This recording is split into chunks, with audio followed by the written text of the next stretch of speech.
Oke, selamat datang. Di pembahasan kali ini, kita bakal ngobrolin sesuatu yang kedengarannya mungkin agak kering ya, manajemen stok. Tapi, percaya deh, ini bisa jadi senjata rahasia buat bisnis Anda. Siap? Yuk kita mulai. Coba deh, pernah kepikiran nggak, satu kotak barang yang cuma diam aja di rak gudang, itu tuh sebenarnya bisa ngerugiin Anda banget loh. Ini bukan cuma soal tempat yang kepake, tapi ini soal uang tunai yang nyangkut di situ dan nggak bisa Anda putar buat hal lain. Nah, ini nih yang sering disebut masalah Goldilocks. Tahu kan ceritanya? Semuanya harus pas. Nggak kebanyakan, nggak kedikitan. Stok Anda itu harus tepat. Jadi, ada dua sisi ekstrim di sini. Dan dua-duanya bikin rugi. Kalau stok kebanyakan, wah, duit Anda nyangkut di situ. Belum lagi biaya sewa gudang, asuransi, makin bengkak.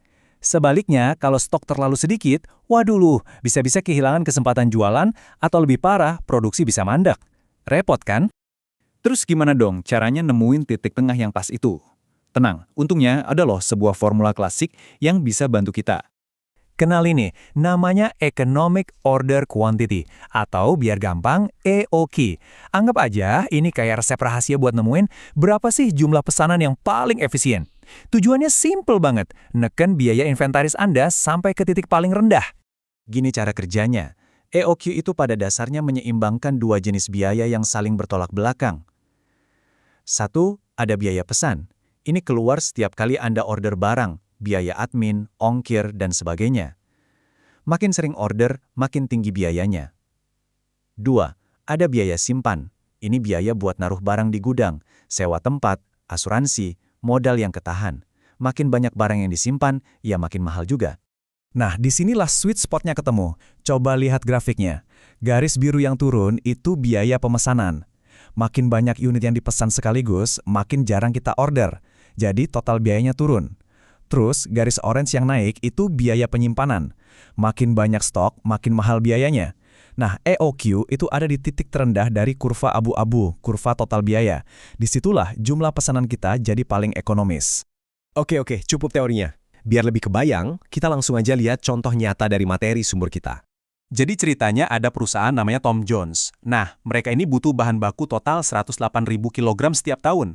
Ini data pertama kita nih, permintaan tahunannya. Terus setiap kali mereka order bahan baku, mau pesan banyak atau sedikit, ada biaya tetap sebesar 80 pon. Ini udah termasuk biaya admin, pengiriman, pokoknya sekali jalan kena segitu.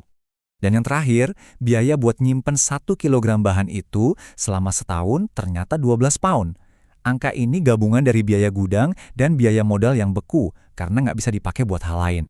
Nah, selama ini kebiasaan mereka itu pesen 2.500 kilogram sekali order. Tapi coba tebak, setelah semua angka tadi dimasukin ke rumus EOQ, ternyata jumlah yang paling optimal itu jauh lebih kecil, cuma 1.200 kilogram per pesanan.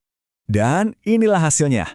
Cuma dengan ngubah jumlah pesanan, perusahaan Tom Jones bisa hemat 4.056 pound setiap tahun. Wow, gede banget kan?